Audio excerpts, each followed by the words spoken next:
Welcome to the Holocaust Resource Center at Stockton University. Here, Holocaust stories are honored, protected, and shared. Through survivor testimonies, powerful displays, and historical records, the center pays tribute to those who were lost and those who survived. The Holocaust Resource Center works to educate future generations and fight against discrimination so that lessons of the past are never forgotten. Where were you born? I was born in California.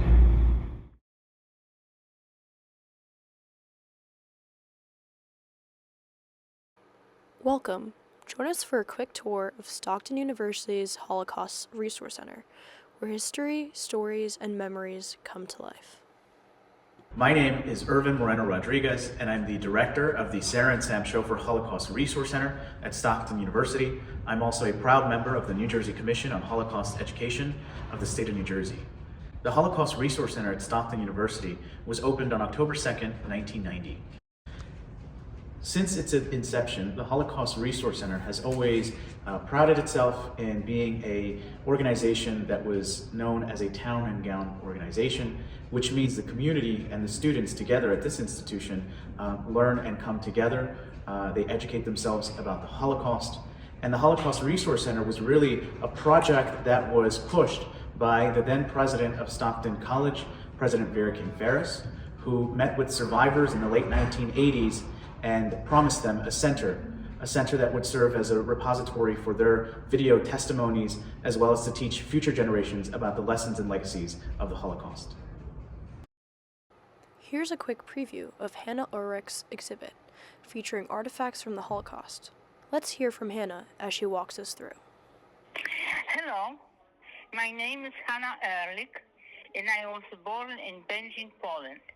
And I am pleased that you are looking at my exhibit. On the top shelf to the right, we wanted you to look at the photo of my parents skiing in the Tatra Mountains. It was during happy times. On the second shelf, you see the actual yellow Jewish star that I wore in the ghetto and labor camps. On the left is the round piece of metal with my prisoner number on it. I wore this in the labor camps.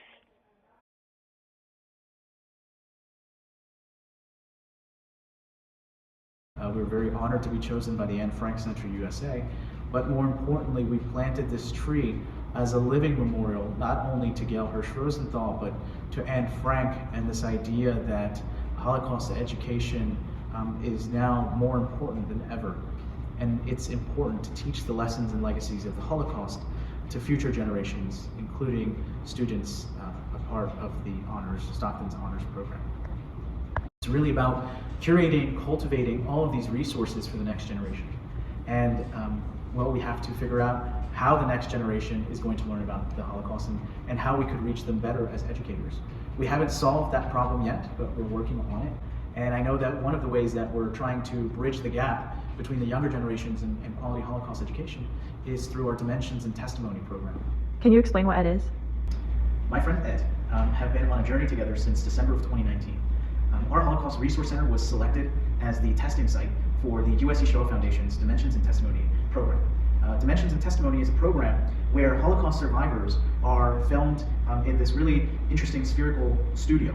They're filmed for a period of days, and they're asked thousands of questions. Why? So that in the future, Ed, he becomes a hologram. Right now we're seeing a 2D representation of this sort of hologram, but we can ask Ed any question we would like, and the questions are fed through a server out in California, and the computer will produce a video response to your question. So we became the testing site in 2019, and Ed and the technology allows us to interact with students and have them curate and think about questions that they would like to ask this Holocaust survivor.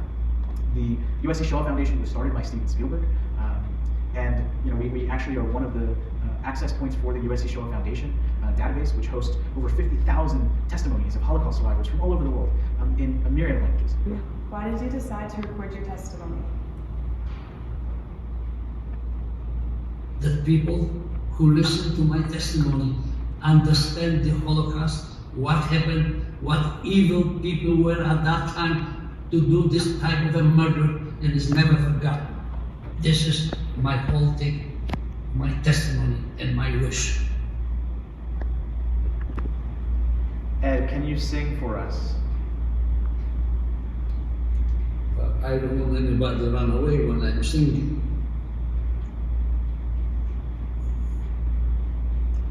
A śpi nocą, kiedy gwiazdy się błyskocą. Wszystkie dzieci, nawet złe, pogrążone są we śnie, a ty jedna tylko nie. Earlier this year, I had asked this question to a school group, and one of the students started to cry. And I felt that I had done something wrong, so I apologized and I asked her, I'm sorry, was it something that I said? Well, she said that was the same song that my grandmother used to put me to sleep. And it was the connection that we were able to make with the student and our friend Ed. And it's these moments, it's these touches that are really important in Holocaust education. I always tell people, we are planting seeds to forests that we will never see. And I truly believe in that. And I know that Ed is here to stay for generations to come. And it's these moments, it's these touches that are very important in Holocaust education. In what ways does the center collaborate with local organizations, schools, or cultural institutions? I hope what you will appreciate is everything the Holocaust Resource Center does is always free and open to the public. Not only for students here at Stockton, but for organizations in southern New Jersey, across the United States, and around the world. When I became the director of the Holocaust Resource Center, I made it my task, I made it my goal to not only partner with external organizations, but also internal organizations here at Stockton. I think if we want to reach more individuals, more people, communities, populations, we have to do the work, and we have to partner with wonderful programs here at Stockton, including Stockton's Honors Program. I challenge all of our students that come here to the Holocaust Resource Center is we've taught you about one part of history, a very important part, but the larger question is, who will write your history? Who will remember your history? Because if you don't know yourself, how could we possibly ask you to teach this history to others? That students can learn more about the Holocaust and how it was truly a watershed moment in history. And what does watershed mean? It means that the Holocaust touched different parts of the world and continues to impact different parts of the world.